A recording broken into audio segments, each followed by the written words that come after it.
আমার বাড়ি গোলাপগঞ্জ উপজেলা। আমার নাম তাজউদ্দিন, দক্ষিণ লক্ষ্মীবাসা বাড়ি। আমার আজ 12টা 12:30 তনে 1টার ভিতরে এক গুরু সন্ত্রাসী জনাব সরহন আহমদ চৌধুরী আর শহীদ আহমদ তান সংঘভঙ্গ লইয়া 2জন চিনছি। তান সংঘভঙ্গ লইয়া আমার উড়ি ক্ষেত নষ্ট করছেন, বিরাট টেকার ক্ষেত। আমার এই ক্ষেতের উপরে নির্ভয় আমি এই বিরাট 3-4 লাখ টাকার ক্ষেত আমার নষ্ট করছেন। আমার বাড়ি গড়াইয়া বাংচুর করছেন, আমার একটা সেদ মারছেন। আমি গোলাপগঞ্জ উপজেলার কাছে মাননীয় আদালতের কাছে চাইলাম আমার উপযুক্ত বিচারটা আমি পাইতাম। আমি একটা লিখিত দরখাস্ত করছি গোলাপগঞ্জ থানার। এই দরখাস্তর উপরে আমি উপযুক্ত বিচারটা চাই, আর যে আমার এই ক্ষেতটা নষ্ট করছেন, নষ্ট করার কারণে আমার ঘর বাড়ি ভাঙচুর।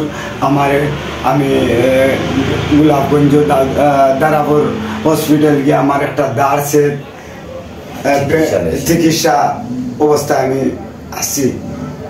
আমি গোলাপগঞ্জ আইনত একটা ব্যবস্থা চাই, আইনত একটা শাস্তি তারা হইতো আমার এই ক্ষয়ক্ষতির কারণে।